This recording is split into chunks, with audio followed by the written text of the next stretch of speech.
नमस्कार साथियों, आज उपस्थित हुआ हूं आपके सामने एक नए वीडियो को लेकर जिसका शीर्षक है पर निंदा से बचें। दोस्तों, आज के समय में अपने आसपास, घर परिवार में, समाज में, अपने ऑफिस में, कहीं पर भी आप देखिए तो दो चीजों में सभी को बहुत रस आता है, आत्म प्रशंसा और पर निंदा। और जिसकी जिंदगी में ये नहीं है, हम कहते हैं उसकी जिंदगी बिल्कुल नीरस है, कोई उसकी जिंदगी में आनंद नहीं है, बिल्कुल रसहीन जिंदगी है। लेकिन सतर्क रहिए, क्योंकि हमारे कर्मों के हिसाब से हमें भविष्य में उनका फल मिलेगा। तो जिंदगी में हंसी मजाक ये सब चीजें चलती हैं, लेकिन उसके प्रति हमारा इंटेंशन कैसा है ये बहुत इंपॉर्टेंट है। गीता के अंदर भी जिस तरह से कहा गया है कि कर्म के करने के पीछे जो आपकी मंशा है वो आपका कर्मफल तय करती है। यदि किसी कसाई के गर्भ में किसी बच्चे ने जन्म लिया है और बड़ा होकर यदि अपने परिवार के उस कसाई के ही प्रोफेशन को, कार्य को करता है, तो उन पशुओं को मारने का भी पाप उसे नहीं लगता है, क्योंकि वो उनका पारिवारिक रोजगार है। लेकिन जहां उसको खाना निषेध है और यदि कोई व्यक्ति चोरी छिपे उसको खाता है, ये सोचकर कि मुझे कोई नहीं देख रहा है, उसको पाप अवश्य लगेगा। मूल बात होती है किसी कर्म को करने के पीछे हमारी मंशा कैसी है। कर्म अच्छा है बुरा नहीं होता है, हमारी नियत पे बहुत फर्क पड़ता है। तो आत्म प्रशंसा और परनिंदा करना बुरा नहीं है, लेकिन इतना भी नहीं कि हम उसमें पूरी तरह से डूब जाएं। कितनी बार हम किसी के गिरने पर, फिसलने पर हंसते हैं, तो कई घटनाएं आपने भी देखी होंगी कि जो व्यक्ति हंस रहे थे कुछ देर बाद वो भी गिरते हैं। तो कहीं ना कहीं ये हमें सोचना है कि हमें किस हद तक इस चीज को अपनी जिंदगी में आने देना है। एक कहानी के माध्यम से दोस्तों आप तक अपनी बात पहुंचाना चाहूंगा। एक राजा ने अपने राज्य में ब्रह्म भोज रखा, कई गांव के गरीब लोगों को भोजन के लिए आमंत्रित किया और बड़े से कढ़ाई में उन सब के लिए भोजन बन रहा है, खीर बन रही है। बताते हैं कि यदि जब खाना बनाने वाला खाना बना रहा था, उस समय एक घायल जहरीले सांप को एक चील लेकर आकाश में से जा रही थी और संयोग से वो सांप उसके पांव से छूट जाता है, पंजों से छूट जाता है और खीर में आके गिर जाता है।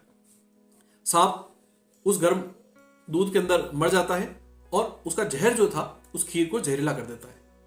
बाद में उस जहरीली खीर को खाने से कई लोगों की मृत्यु होती है।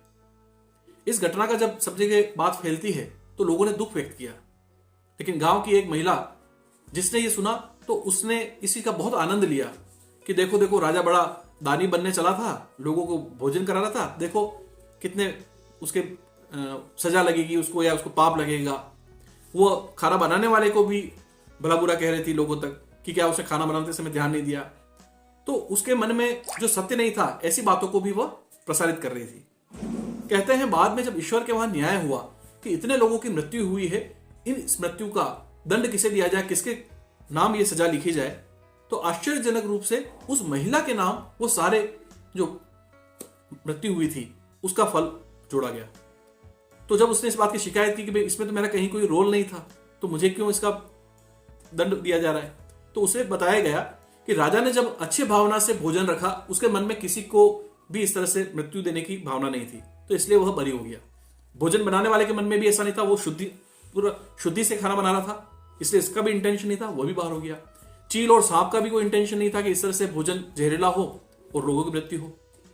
तो कहीं ना कहीं तुम्हारा उस चीज में कहीं पर भी इन्वॉल्वमेंट न होने के बावजूद तुमने उस बात के मजे लिए और उस बात को झूठा प्रसारित किया, लोगों तक उस बात को गलत रूप से पेश किया, इसलिए ये सारे दंड के भोग जो भागी हो वो तुम रहोगी।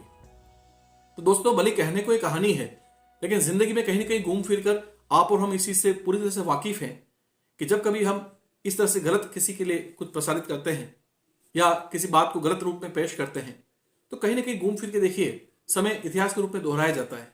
और कभी जब हमारे साथ ऐसा घटित होता है तो हम छटपटाते हैं, हम शिकायत करते हैं, लेकिन कुछ समय पीछे हटकर आप यदि देखिए तो शायद हमने भी कुछ ऐसा ही किया हो।